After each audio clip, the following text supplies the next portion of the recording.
नीतिमान जीवनाचे रहस्य हे देवाच्या इच्छेनुसार जगणे, सचोटीने वागणे, आज्ञाधारकता आणि प्रभूचे भय यासारख्या नातेसंबंधाचे पालन करणे यावर आधारित आहे.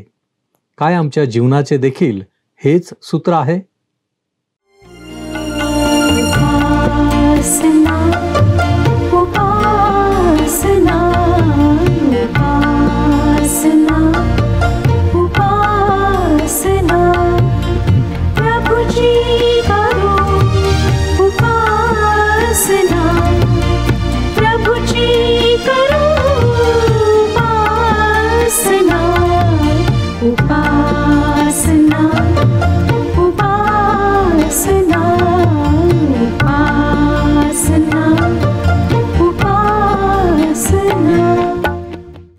तारण देणाऱ्या प्रभू येशू ख्रिस्ताच्या सामर्थ्यवान नावात आपणा सर्वांस प्रेमपूर्वक सलाम. उपासना कार्यक्रमामध्ये आपले हार्दिक स्वागत. प्रियांनो, आपल्या इच्छा आकांक्षा पूर्ण व्हाव्या असे अनेकांना वाटते आणि तसे वाटणे काही गैर नाही. इच्छा पूर्ण होण्यासाठी आम्हाला पुष्कळ काही करावे असे वाटते आणि आम्ही करतोही. परंतु काय आमच्या इच्छापूर्ती होण्यामध्ये आम्हाला देवावर अवलंबून राहणे आवश्यक आहे काय? होय, प्रश्न अगदी बरोबर आहे. परंतु वास्तविकता ही आहे की आम्ही या गोष्टीचा विचारच करत नाही. देव सोडून आम्ही सर्व काही करतो, परंतु यामध्ये देवाची इच्छा काय आहे याकडे आमचे दुर्लक्ष होते. प्रियांनो, देव आमचे जीवन समृद्ध बनवू इच्छितो, परंतु त्यासाठी तो आमच्याकडून काही गोष्टी अपेक्षित करतो. त्या कोणत्या गोष्टी आहेत? देवाची आमच्या बाबतीत व्यापक योजना काय आहे? ही सर्व आम्हाला आजच्या अध्ययनातून पाहायला मिळणार आहे. तर मग चला प्रियांनो, आपण आपल्या अध्ययनाची सुरुवात करूया. श्रोत्यांनो, आज आम्ही नीतिसूत्राच्या 16व्या अध्यायाच्या अभ्यासाला सुरुवात करीत आहोत. हा अध्याय एक महत्त्वाचा व अतिशय समृद्ध असा अध्याय आहे. दीर्घानुभवावरून, वेळ आणि दुःख सहन यावरून निष्कर्ष काढलेली छोटी छोटी वाक्ये या अध्यायात आहेत. ही नीतिसूत्रे आमच्याकरिता समृद्ध व वास्तव देवाच्या पवित्र आत्म्याने बनवले आहेत. मोशेच्या नियमशास्त्राच्या अधिकाराखाली असलेल्या तरुणाकरिता जरी ही नीतिसूत्रे असली तरी ती त्रिकाला बाधित सत्य आहेत. ती आम्हापैकी प्रत्येकाच्या हृदयाशी बोलतात. गरीब, श्रीमंत, काळे, गोरे, स्त्री पुरुष सर्वांच्या हृदयाशी ते सारखेच बोलतात व ते आमचा सर्वसाधारण दृष्टिकोन रुंदावतात. हे नीतिसूत्राचे पुस्तक आम्हापैकी प्रत्येकापर्यंत पोहोचणारे व प्रत्येकाच्या हृदयाला स्पर्श करणारे आहे. नीतिसूत्राचे पुस्तक 16वा अध्याय आणि पहिलं वचन वाचूया. नीतिसूत्रे 16 अध्याय पहिलं वचन. मनात योजना करणे मनुष्याच्या हातचे आहे, पण जिभेने उत्तर देणे परमेश्वराकडचे आहे. म्हणजे मनुष्य योजना बनवतो, पण त्या पूर्णत्वास जाणे न जाणे देवाच्या हाती असते. तसेच इर्मयाचे पुस्तक 10वा अध्याय 23वे वचन आम्हाला सांगतं. इर्मयाचे पुस्तक 10वा अध्याय 23वे वचन. मनुष्याचा मार्ग त्याच्या हाती नाही, पावले नीट टाकणे हे चालणाऱ्या मनुष्याच्या हाती नाही. आम्ही आमच्या योजना बनवू, त्याविषयी बढायाही मारू, परंतु श्रोत्यांनो, त्याची अंमलबजावणी तर देवाच्याच हाती असते. 16वा अध्याय 2 वचन आम्हाला सांगतं की मनुष्याचे सर्व मार्ग त्याच्या दृष्टीने शुद्ध असतात, पण परमेश्वर आत्मे तोलून पाहतो. हीच गोष्ट आम्ही नीतिसूत्रे 14वा अध्याय आणि 12व्या वचनामध्ये वाचली की मनुष्याला एक मार्ग सरळ दिसतो, पण त्याच्या शेवटास मृत्यूपथ फुटतात. तुमच्यापैकी जर कोणी हरवलेल्या, तारण न पावलेल्या लोकांना सुवार्ता सांगितली असेल किंवा तुमच्यापैकी कोणी उपदेशक किंवा वचनाचे शिक्षक असाल, तर तुम्हाला हे उत्तर अनेकदा मिळाले असेल. मला तारणाची गरज नाही, मी अगदी ठीक आहे, माझे कुठे काय बिघडले, मी देवासमोर उभा राहायला तयार आहे, मी एक प्रामाणिक माणूस आहे. थोडक्यात म्हणजे श्रोत्यानो, माणसाला स्वतःचे मार्ग शुद्ध वाटतात. असले उत्तर मला स्वतःला खूपदा आव्हान म्हणून ऐकविण्यात आले आहे. बऱ्याच ख्रिस्ती लोकांना वाटतं की त्यांचे वर्तन देवासमोर परिपूर्ण आहे, पण देवाचे वचन आम्हाला ही गोष्ट स्पष्टपणे उघड करून सांगते की माणसाचा मार्ग कोणता आहे व कसा आहे. योहानाचे पहिले पत्र 1 अध्याय 7 वचन यामध्ये योहान सांगतो, योहानाचे पहिले पत्र, पहिला अध्याय आणि 7वे वचन. पण जसा तो प्रकाशात आहे, तसे जर आपण प्रकाशात चालतो, तर आपली एकमेकांबरोबर भागी आहे आणि त्याचा पुत्र येशू याचे रक्त आपल्याला सर्व पापांपासून शुद्ध करीते. आम्ही देवाच्या वचनाच्या आरशात आमचे जीवन निरखून पाहायला हवे. मग आम्हाला समजेल की आमचे जीवन देवासमोर नीट नाही. देवाने ठरवून दिलेल्या दर्जाप्रत आम्ही पोहोचू शकत नाही. तुम्ही कदाचित तुमच्या व्यावसायिक क्षेत्रात उच्च दर्जा प्राप्त केला असेल. त्याकरिता तुम्हाला गुणवत्ता प्रमाणपत्रही मिळाले असेल किंवा तुमच्या मंडळीकडून तुम्हाला शाबासकी मिळाली असेल व तुमच्या शेजाऱ्यानेही तुमची वाहवा केली असेल. परंतु माझ्या प्रिय श्रोत्यांनो, जेव्हा तुम्ही देवाच्या वचनाच्या प्रकाशात स्वतःला पाहाल, तेव्हा तुमच्या लक्षात येईल की तुमच्या जीवनात काही धब्बे आहेत. तुम्हाला कशाची तरी गरज आहे. तुम्ही देवाच्या गौरवाला उणे पडला आहात. तुमचा मार्ग तुम्हाला स्वतःला शुद्ध वाटत असेल, परंतु तो देवाच्या नजरेत शुद्ध नाही. योहानाचे पहिले पत्र पहिला अध्याय आणि 6वं वचन सांगतं, योहानाचे पहिले पत्र पहिला अध्याय 6वे वचन. त्याच्याबरोबर आपली भागी आहे असे जर आपण म्हणतो आणि अंधारात चालतो, तर आपण खोटे बोलतो, सत्याने वागत नाही. योहान या ठिकाणी ख्रिस्ती लोकांना उद्देशून बोलत आहे. आज उपासना मंदिरात अनेक लोक येऊन आरामात बसतात. ते इतरांकडे बोट दाखवून म्हणतात, हे लोक इतके चांगले नाहीत, पण मी आहे. माझे सर्व काही ठीक आहे. मला वाटतं की काही लोक देवाच्या न्यायसनावर बसू पाहतात. त्याच्यासह बसून आपल्या इतर ख्रिस्ती लोकांचा ते न्याय करू इच्छितात. माणसाला त्याचा मार्ग शुद्ध वाटतो, परंतु परमेश्वर आत्मे तोलून पाहतो. तो तुमची पारख करतो. आत्म्यांना तोलणारा तराजू तुम्ही कधी पाहिला आहे काय? देवाचे वचन तो तराजू आहे. तो एक आरसा आहे. हा तराजू तुमचे वजन करून तुम्हाला सांगतो की तुमचे वजन कमी भरत आहे. गलतीकरांच्या पत्राचा जो आपण मागे अभ्यास केला, त्याविषयी काही लोकांचे गैरसमज झाले आहेत. काहींनी मला लिहून कळवले की तुम्ही असे म्हणालात की मोशेचे नियमशास्त्र आज करिता योग्य नाही, ते कार्यशील नाही. श्रोत्यांनो, मी असे म्हणाले नाही. मी असे म्हणाले की नियमशास्त्र तुमचे तारण करू शकत नाही. नियमशास्त्र चांगले आहे. पॉल म्हणाला की ते चांगले आहे. ते एक आरसा आहे. हा आरसा तुम्हाला हे दाखविते की तुम्ही देवाच्या गौरवाला उणे पडला आहात. तुम्ही जर देवाचे नियमशास्त्र पाहून म्हणत असाल की तुम्ही त्याप्रमाणे वागता, तर तुम्हाला नियमशास्त्र कळले नाही. ते काय म्हणते हे तुम्हाला समजत नाही. नियमशास्त्र परिपूर्णतेची मागणी करते आणि ती परिपूर्णता तुम्ही व मी गाठू शकत नाही. त्यासाठी आम्हाला तारकाची गरज आहे. नियमशास्त्र ती गोष्ट करते. नियमशास्त्र एखाद्या शाळेच्या शिक्षकाप्रमाणे आम्हाला ख्रिस्ताकडे आणेल. ते तुमचा हात धरून तुम्हाला वधस्तंभाकडे आणून म्हणते, मुला, तुला तारकाची गरज आहे. श्रोत्यांनो, नियमशास्त्र चांगले आहे, पण ते तुम्हाला पापापासून सोडवू शकत नाही. जर एखाद्या माणसाचे मार्ग देवाचे वचन माहीत असून सुद्धा त्याला शुद्ध वाटतात, तर त्याच्यासारखा आंधळा कोणी नाही. यहोवा आत्मे तोलतो. 16वा अध्याय आणि 3रं वचन पहा काय सांगतं. आपली सर्व कार्ये परमेश्वरावर सोप, म्हणजे तुझे बेत सिद्धीस जातील.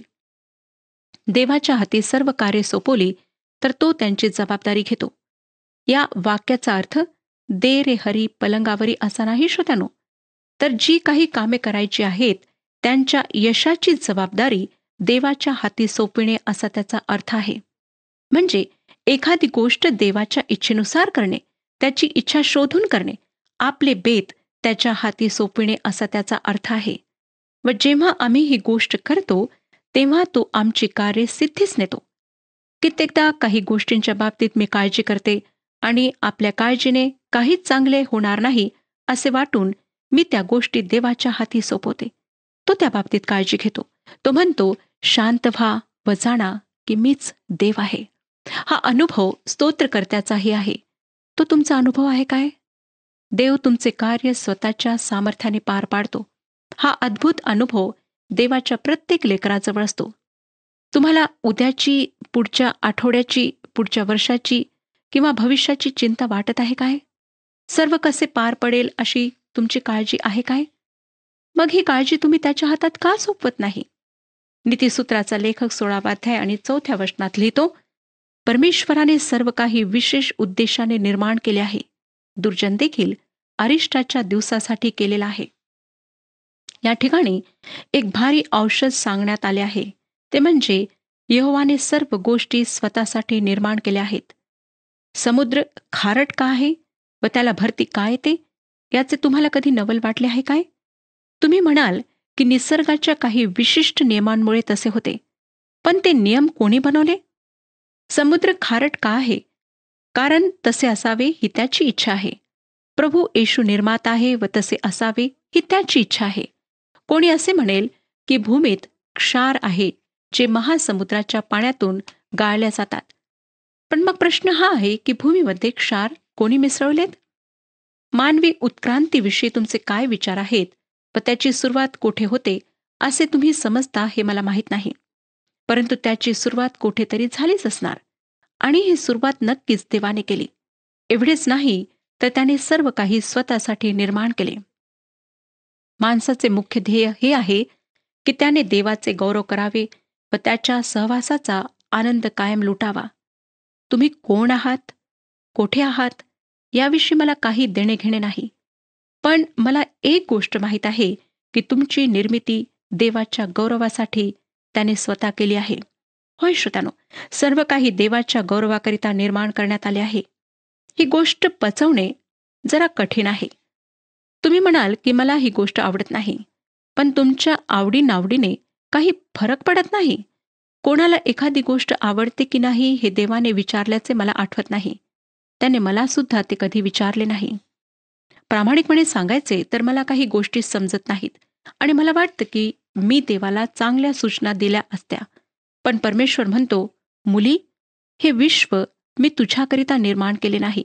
ते मी माझ्याकरिता अस्तित्वात आणले आणि तू माझ्याकरिता अस्तित्वात आणलेले आहेस. तू चांगली आहेस किंवा वाईट आहेस, तुझे तारण झालेले असो किंवा नसो, पण तू माझ्या गौरवाकरिता आहेस. परमेश्वर आपला हेतू आज सिद्धीस नेत आहे. तुम्हाला असं नाही वाटत का की त्याच्यासह चालण्याची तुमची वेळ आली आहे? तो या विश्वाचा करता आहे. काही लोक जनमताप्रमाणे चालण्याचा प्रयत्न करतात. जे सर्वमान्य, लोकप्रिय आहे, जे यश देईल असे वाटते त्यानुसार चालण्याचा प्रयत्न करतात. प्रिय श्रोत्यानो, सर्व गोष्टी कशा सुरळीत पार पडतील हे मला माहीत नाही. पण मला हे माहीत आहे की मी सरते शेवटी सर्व काही देवाच्या गौरवाकरिता घडताना पाहणार आहे. आपण वाचले की दुर्जन देखील अरिष्टाच्या दिवसासाठी केलेला आहे.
स्तोत्रकर्ता 76व्या स्तोत्राच्या 10व्या वचनात सांगतो त्याप्रमाणे परमेश्वर मनुष्याचा क्रोध देवाच्या स्तुतीचे साधन असे करून घेणार आहे. तो हे कसे करणार आहे हे मला माहीत नाही. त्याकरिता आपण प्रतीक्षा करूया. एक दिवस तो ते आम्हाला दाखवेल. त्याच्यावर विश्वास ठेवून त्याच्या हातात आपला मार्ग सोपून त्याच्यासह पावले टाकण्याची तुमची इच्छा आहे काय? ही एक अत्यंत अद्भुत गोष्ट आहे की परमेश्वर या विश्वाला आपल्या हेतूनुसार व योजनेनुसार चालवित आहे. ग्रीक लोकांमध्ये एक म्हण होती, देवाच्या सोंगट्या सज्ज आहेत. परमेश्वर या नीतिसूत्रातील वचनातून आम्हाला नेमके तेच सांगत आहे. तुम्हाला हे आवडो अगर ना आवडो, तो तुम्हाला सांगत आहे, माझ्याबरोबर पैज मारू नका, मी अस्तित्वात नाही असे वागू नका. तुम्ही तसे वागाल, हे विश्व तुमचेच आहे असे समजून तुमच्याच मार्गाने चालाल. पण मी तुम्हाला सांगू इच्छितो की माझ्याशी पैज मारलीत तर तुम्ही हराल. हे विश्व माझे आहे व मी माझा विजय प्राप्त करून घेईन. प्रिय श्रोत्यानो, सर्वसमर्थ निर्माणकर्त्याला विरोध करण्याचा उद्धटपणा आपणापैकी कोणी करू नये. देवाच्या एका सेवकाने असे म्हटले आहे की असे कोणतेही अडखळण नाही की जे आमच्या जीवनातला देवाचा हेतू पूर्ण होऊ देत नाही. आम्ही एकच गोष्ट करू शकतो, ती म्हणजे देवासह चालणे. पवित्र शास्त्र सांगते की जो माणूस देवाशिवाय चालतो तो मूर्ख आहे. स्तोत्रसंहिता 14 अध्याय 1 मध्ये आपण वाचतो की मूर्ख आपल्या मनात म्हणतो की देव नाही. तसेच इब्री लोकासपत्र 11 अध्याय 6 वचनात आम्हाला सांगण्यात आले आहे. इब्री लोकासपत्र 11 अध्याय 6 वचन, देवाजवळ जाणाऱ्याने असा विश्वास धरला पाहिजे की तो आहे आणि त्याचकडे धाव घेणाऱ्याला तो प्रतिफळ देणारा होतो. काही लोकांना ही गोष्ट पचवणे कठीण जाते.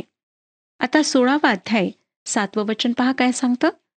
मनुष्याचे मार्ग परमेश्वराला आवडले म्हणजे तो त्याच्या शत्रूसही त्याच्याशी समेट करावयास लावितो. हे एक सुंदर वचन आहे आणि पवित्र शास्त्रात याविषयी उदाहरणे आहेत. नेहम्या जो अर्धशस्त्र राजाच्या दरबारात त्याचा प्यालेबरदार होता, त्याचा मार्ग निश्चितच देवाला आवडणारा होता. म्हणूनच जरी तो त्या राजाच्या दरबारात एक परका किंवा गुलाम म्हणून राहत होता, तरी राजाची मर्जी त्याने संपादन केलेली होती व देवाने राजाचे मन त्याच्याविषयी कृपाळू केले, जेणेकरून राजाच्या अनुमतीने नेहम्या आपल्या आवडत्या यरुशलेमेच्या भिंती पुन्हा बांधण्याकरिता जाऊ शकला. हे वचन समजण्याकरिता अवघड आहे. जर आमचा मार्ग यहोवा देवाला संतोषविणारा असेल तर आम्हाला शत्रू असणार नाहीत असा त्याचा अर्थ आहे काय? तसे असते तर देवाला शत्रू नसता, पण त्याला एक शत्रू आहे. मला असं वाटतं की जर तुमचे मार्ग यहोवाला संतोष देणारे असले तर तुमचा शत्रू तुमचा तिरस्कार करेल. पण याविषयी मनोवेधक गोष्ट ही आहे की तुमचा देव उपयोग करून घेत आहे हे तुमचा शत्रू कबूल करेल. ही महत्वाची गोष्ट आहे. माझ्याविषयी एक चांगली गोष्ट सांगण्यात आली आहे आणि ती माझा तिरस्कार करणाऱ्याने म्हटले आहे. तो म्हणाला, मी तिचा तिरस्कार करतो, पण ती देवाचे वचन सांगते. मी माझ्या या शत्रूचे आभार मानते, कारण हे नीतिसूत्रातले वचन तो या बोलण्याने सिद्ध करीत आहे. जर तुम्ही प्रामाणिक असाल तर अशा प्रकारची कबुली तुम्हाला द्यावीच लागेल. मला हे वचन खूप आवडते. आता आपण 11वे वचन वाचूया. 16 अध्याय 11 वचन, खरी तागडी व खरी पारडी परमेश्वराची आहेत, पिशवीतील सर्व वजने त्याचीच आहेत. तुम्हाला ठाऊक आहे का श्रोत्यानो की परमेश्वराला खोट्या तागडीचा वीट आहे आणि त्याची नजर सर्व मानवजातीवर आहे.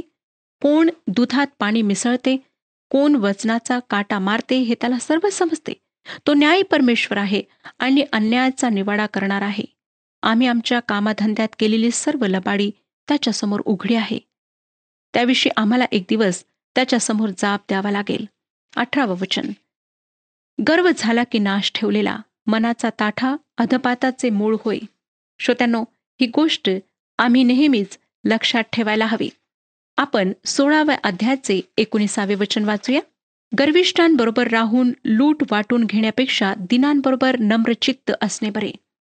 या वचनातून पुन्हा एकदा देव ज्या गोष्टीचा तिरस्कार करतो त्यावर भर देण्यात आला आहे. परमेश्वर ज्या गोष्टींचा तिरस्कार करतो त्या यादीत गर्वाचे स्थान पहिले आहे.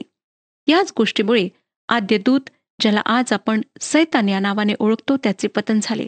त्याचे नाव लुसिफर म्हणजे प्रभातेचा पुत्र असे होते. त्यामध्ये पाप सापडण्याआधी तो देवाच्या निर्मितीतली सर्वश्रेष्ठ निर्मिती होता. त्याचे ते पाप दुसरे कोणतेही नसून गर्व होता. तो एक श्रेष्ठ निर्मिती होता व त्याला देवाने स्वेच्छेचे सामर्थ्य दिले होते आणि त्याने स्वतःला देवापेक्षा उंच करण्याचा प्रयत्न केला. श्रोत्यानो, स्वेच्छा हे एक फार धोकादायक हत्यार परमेश्वराने त्याच्या काही निर्मितीच्या हाती ठेवलेले आहे. काही निर्मिती उपजत बुद्धीप्रमाणे चालते. उदाहरणार्थ, काही पक्षी हिवाळ्यात स्थलांतर करतात. हे ते आपल्या उपजत बुद्धीनुसार करतात.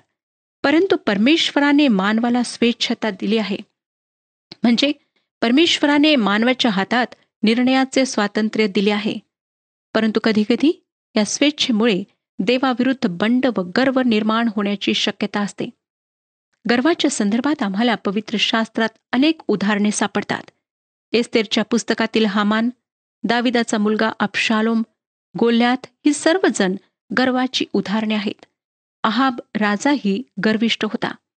परंतु गर्वाचे घर खाली असे आपण म्हणतो ना, तसेच या लोकांचेही झाले. कारण परमेश्वर गर्विष्ठांचा तिरस्कार करतो व तो नम्र जनांना उंचावतो. तुम्ही कोणत्या प्रकारची व्यक्ती आहात? आम्हा सर्वांनाच माहीत आहे की मानव हा समाजप्रिय प्राणी आहे. तो एकटा जगू शकत नाही. समाजात राहत असताना त्याला आपल्या आजूबाजूच्या लोकांशी संबंध सुरळीत राखण्याचीही गरज असते. आणि मानवी संबंध सुरळीत राखण्याचा एक अत्यंत महत्त्वाचा उपाय म्हणजे जिभेचा योग्य उपयोग करणे. कारण खूपदा जिभेच्या दुरुपयोगाने जुने संबंध संपुष्टात येतात आणि जिभेच्या सदुपयोगाने संबंध दृढ व्हायला मदत होते आणि मनावरच्या जखमा भरून निघतात.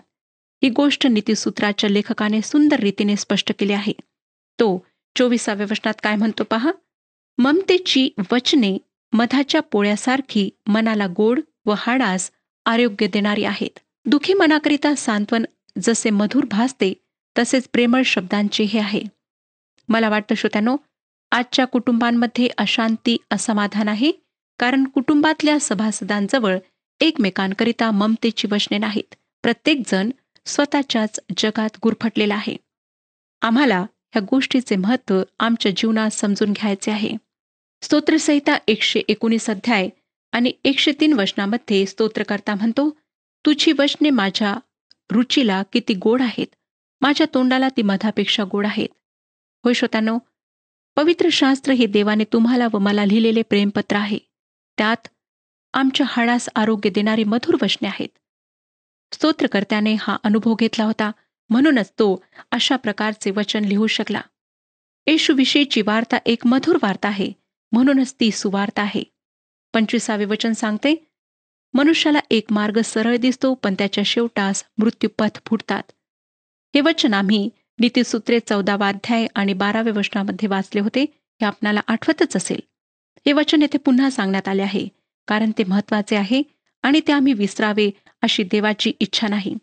नंतर 27वे वचन, अधम कुयुक्ती उकरून काढतो, त्याच्या वाणीत जशी काय जळती आग असते. हे वचन कोणाविषयी आहे हे आम्हा सर्वांना माहीत आहे. स्वतःला ख्रिस्ती समजणारी एक व्यक्ती मला माहीत आहे. प्रत्येक वेळेस जेव्हा आमची भेट होते तेव्हा तुला माहीत आहे का असे म्हणून ती व्यक्ती बोलायला सुरुवात करते आणि प्रत्येक वेळेस इतरांविषयी खोटे नाटे बोलत राहते. ही व्यक्ती एक देवभीरू व्यक्ती आहे की नाही याचा न्याय मी करू शकत नाही, पण मला एक गोष्ट माहीत आहे की त्या व्यक्तीप्रमाणे बोलण्यापासून आम्ही आमची जीभ व ओठ आवरायला हवेत. 16वा अध्याय 28वे वचन सांगतं, कुटील मनुष्य वैमनस्य पसरितो, कानास लागणारा मोठ्या स्नेहात फूट पाडतो. काही लोक विघ्न वैमनस्य आणण्यात तत्पर असतात आणि काहींना कुजबूज करायला आवडते. 31वे वचन सांगतं, पिकलेले केस शोभेचा मुकुट होत, धर्ममार्गाने चालल्याने तो प्राप्त होतो. ही गोष्ट वृद्ध नागरिकांसाठी चांगली आहे. श्रोत्यांनो, मला खात्री आहे की आजच्या वचनाच्या द्वारे परमेश्वर आपणाशी बोललेला आहे. परमेश्वर आपणा सर्वांस आशीर्वाद देव.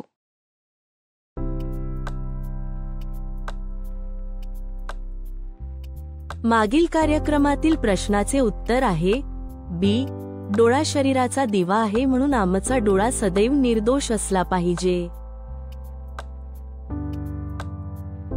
आजचा प्रश्न, हाडांना आरोग्य कशामुळे मिळते? ए. अन्नामुळे, बी. कष्ट केल्याने, सी. ममतेच्या वचनांनी, डी. चांगल्या आहाराने.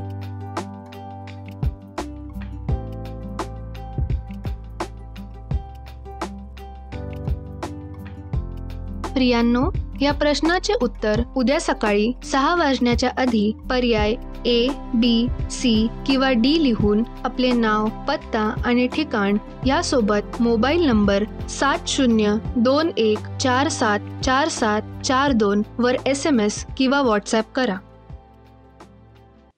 प्रियांनो, आम्ही पाहिले की देव आमच्या प्रत्येक मार्गाची खूप काळजी घेतो. तो आम्हाला ज्ञान देतो आणि त्यानुसार जेव्हा आम्ही जगतो तेव्हा आम्हाला देवाचा आशीर्वाद आणि कृपा मिळते. आणि म्हणूनच आमचा निर्णय असावा की आम्ही दैवी ज्ञान शोधावे आणि सचोटी आणि नम्रतेने वागण्यास सदैव उत्सुक असावे.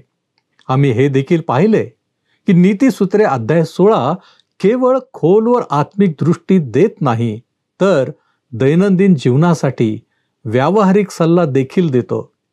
या गोष्टी दैवी तत्वे आणि उद्देश यांच्याशी अधिक जुळवून घेऊ इच्छिणाऱ्या प्रत्येकासाठी एक महत्त्वाचे कारण बनते. प्रियांनो, काय आपण देवाचे सार्वभौमत्व मान्य करता? काय आपले जीवन ख्रिस्त केंद्रित आहे? आपण प्रार्थना करूया. आमच्यावरती प्रीती करणाऱ्या आमच्या महान प्रेमळ परमेश्वरा, धन्यवाद देतो, तुझी स्तुती करतो. तुझ्या चरणांपाशी तू आम्हाला एकत्रित केलेला आहेस. प्रभूजी, तू आम्हाला शिकवलेलं आहे की आम्ही सदैव तुझ्या नियंत्रणात राहावं. होय प्रभूजी, कदाचित आजपर्यंतच्या आमच्या जीवनामध्ये आम्ही ही गोष्ट केलेली नसेल. कदाचित आम्ही तू नेमून दिलेल्या मार्गापासून दूर असू. परंतु प्रभूजी, आम्हाला ठाऊक आहे तू आमच्यावरती प्रीती करणारा देव आहे आणि म्हणूनच आम्ही सातत्यानं तुझ्या जवळ असावं ही जी तुझी इच्छा आहे ती परिपूर्ण होण्यासाठी आम्ही स्वतःला तुझ्या पवित्र हातांमध्ये सोपवतो. तो आमचा ताबा घे, आम्हाला आशीर्वादित कर. येशू ख्रिस्त आमचा प्रभू याच्याद्वारे मागतो म्हणून तू ऐक. आमेन. प्रभू येशू ख्रिस्ताची कृपा आपणाबरोबर सदैव असो.